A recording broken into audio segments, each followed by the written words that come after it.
interpretation, then they do their translation. Yeah.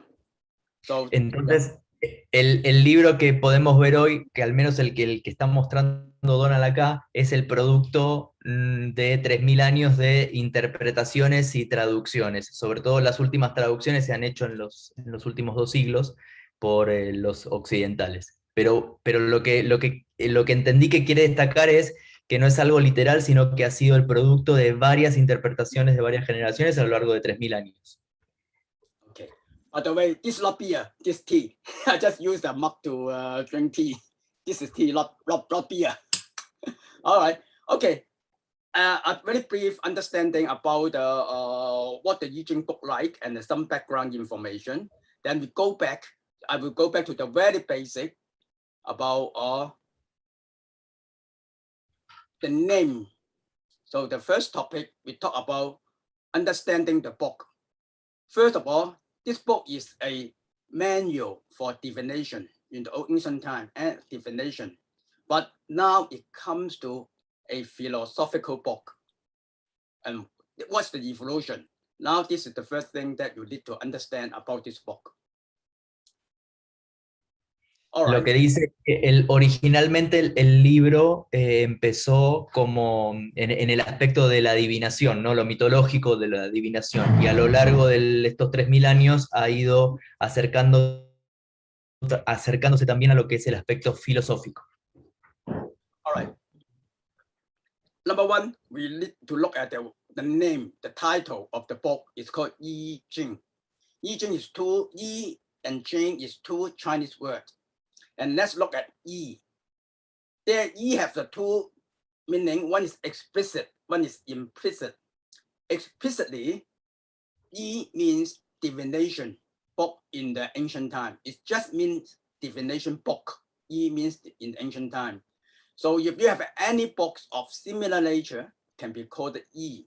But it's just, nowadays we only leave the Zhou Yi. You explain it. It can pass down nowadays. In the ancient time, 3,000, 4,000 years ago, we have a few I book, I, which means as divination book. So any book of nature of divination, that's called I. Bueno, lo que dice que la partícula I del I Ching significa algo así como el libro de la adivinación, ¿no? Y también se daba ese nombre también a las personas que se dedicaban a este aspecto del libro. Secondly, explicitly, it's about the profession. So if people can master, they're talking about people. First, it's talking about the book itself. Secondly, it's about the people. If anyone who can master and interpret, who can interpret the divination book to predict the future events. So it's also called I. También se aplica, como les decía antes, a las personas que leen el libro en los aspectos de adivinación para predecir el futuro. All right. Second, also about the I. I also has an implicit meaning. In implicit meaning, people will refer I like a lizard. See, look at the pictures. Look at the word, it's the original word about I. And when you look at horizontally, then it's like the lizard. It looks like the lizard. It looks like the lizard. All right. Yeah.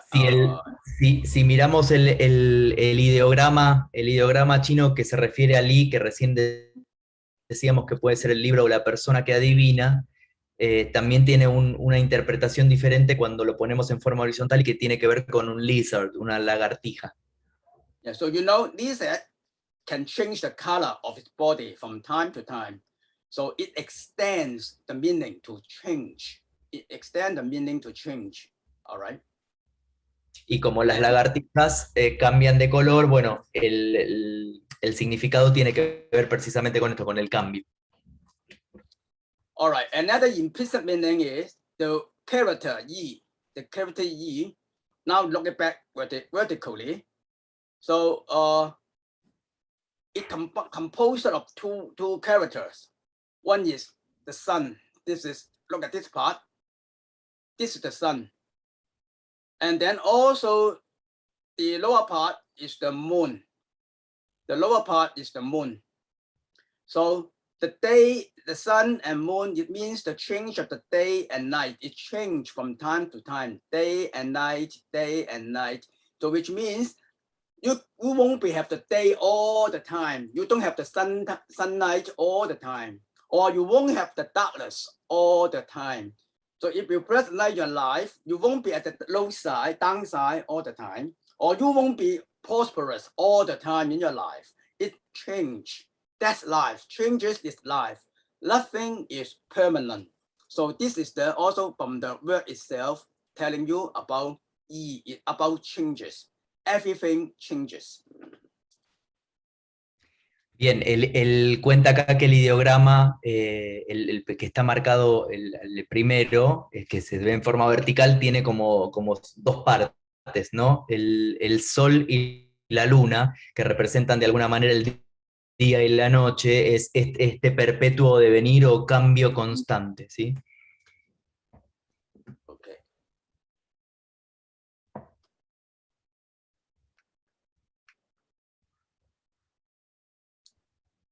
All right. So now talk about ching, the other words, ching. What does ching mean? Ching means a canon. You know, a canon is different from a book. It's much advanced, like a Bible. It's not an ordinary book.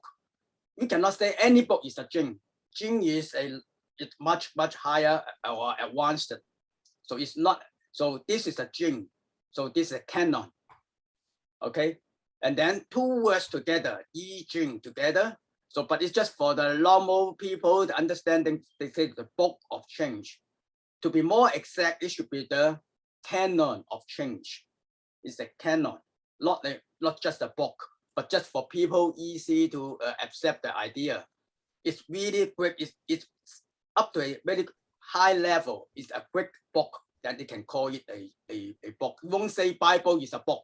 Yes, we will say it's a book, but it's a normal sense. But actually, its content is a Bible. Yeah, you know what I mean? Yeah.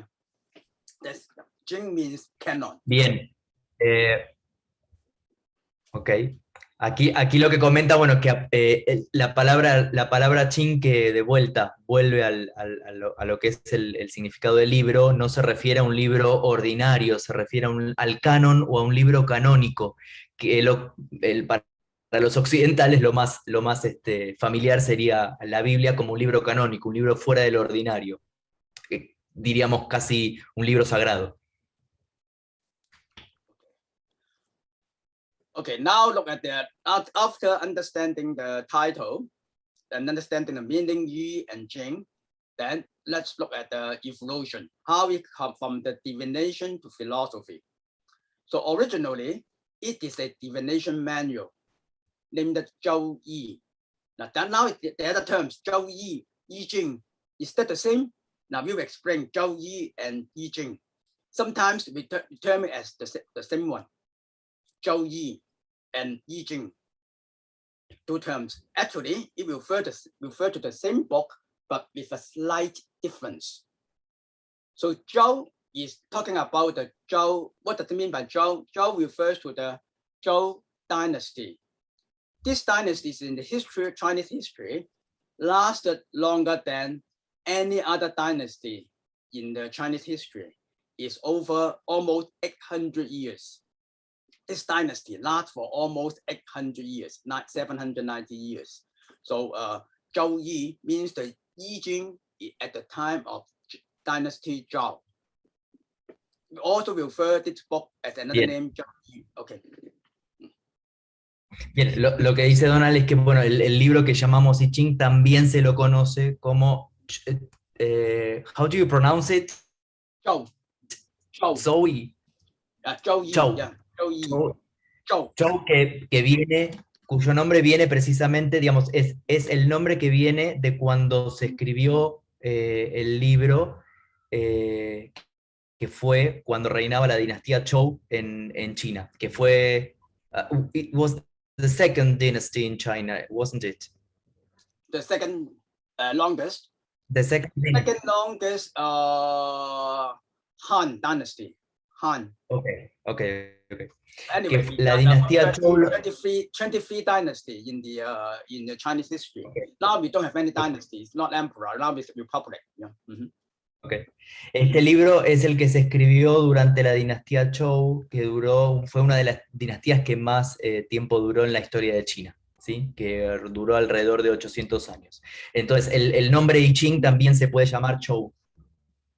Okay, Donald. All right. So, now about the contents of this book, the Zhou Yi, well, contributed by 3 people. These 3 people is actually not an ordinary people. This is a sage. We regard it as a sage. Sages, sage, S-A-G, sage.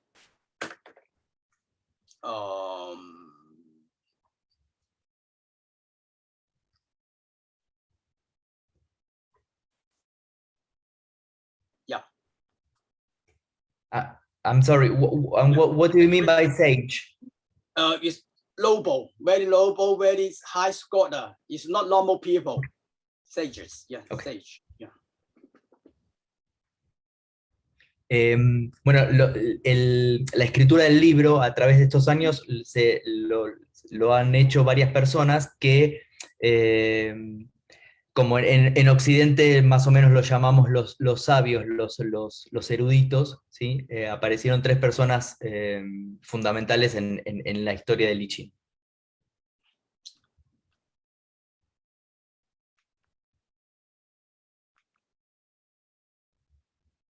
Okay, who are they? Who are these 3 people? First one is a Fu Xi. First one. He is sometimes about 3000 BC. So up to now, which means 5,000 years ago. This Fu Xi, 5,000 years ago, he's the one who created the 8 trigrams. The 8 trigrams. Just now you see the 3 lines. The 3 lines. He's the first one create the 8 trigrams.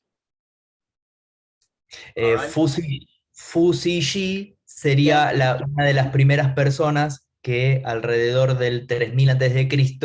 comenzó a escribir, es un personaje legendario, no sabemos si es real o no, pero fue el que comenzó a escribir los triagramas. Okay. Then 2,000 years later, about 2,000 years later, in the Zhou dynasty, just now I mentioned that the Zhou dynasty, the King Wen, he further developed these 8 trigrams into 60 hexagrams. Just now I explained it already. First, we got the 3 lines trigram, and then 2,000 years later, King Wen further developed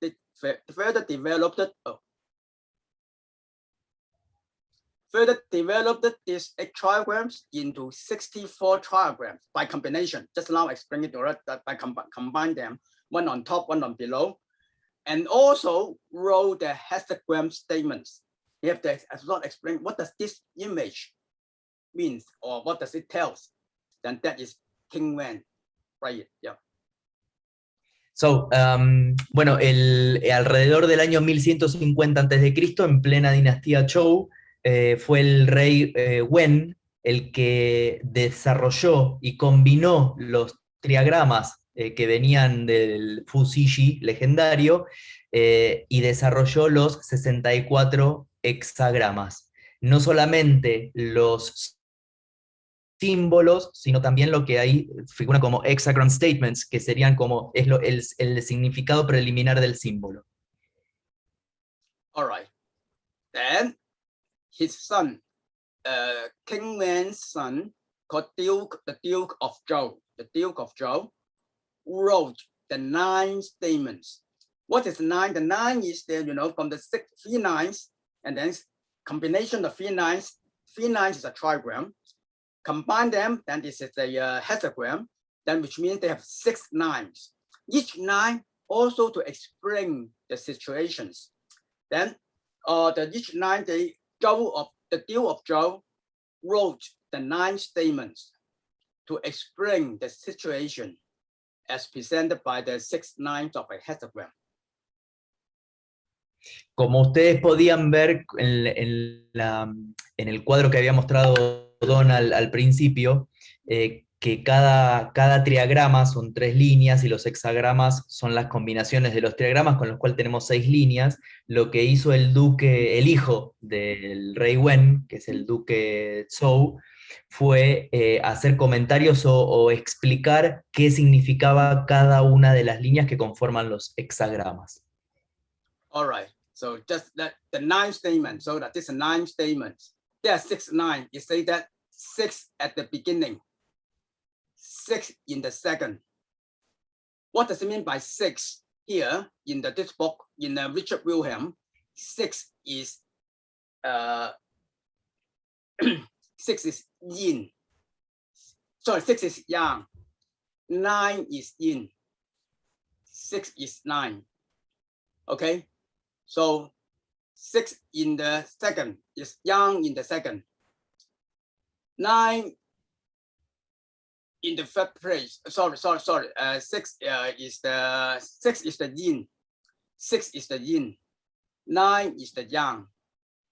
So first 9 here, 6 at the beginning, the yin at the beginning.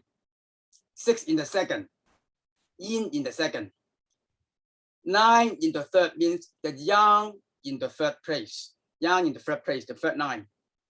6 in the fourth place, the yin in the fourth place. We will talk about that. But I mean, just let you know. And this, when you read that the I Ching book, you know what is it talk about, yin and yang. Okay, we will talk about that. But just to let you know that these 9 statements were written by Duke of Zhou. All right, so because of that, this statement at first is a divination. After you do some divination and then you get this trigram or hexagram, then with this 9, what does it mean? This 9, what does it tell? Then this in divination, the hexagrams and the statements, these are used as the basic for prediction. Now this, when they wrote, and when King Wen and Duke of Zhou wrote these statements, are basics for prediction. So they are considered as a canon in English, or ching in pinyin and ching in the Whale Gale system. I just let you know, explain to you why you find some different spelling, jing and ching, just a different system. Jing, J-I-N-G, is pinyin, the modern, more contemporary. Ching is more traditional. English is the weighted scale system. Just to let you know, understand. But anyway, those statements, this book originally, the statements are the basics for prediction. Bear this in mind. So that is the divination, from divination. Yeah. Bueno, ahí digamos, hablo mucho, pero básicamente lo que dijo es un poco lo que les contaba recién, que este desarrollo de los triagramas y los hexagramas, cada una de las líneas tiene un orden, una posición, tienen números también, y que originalmente cuando se empezaron a escribir y a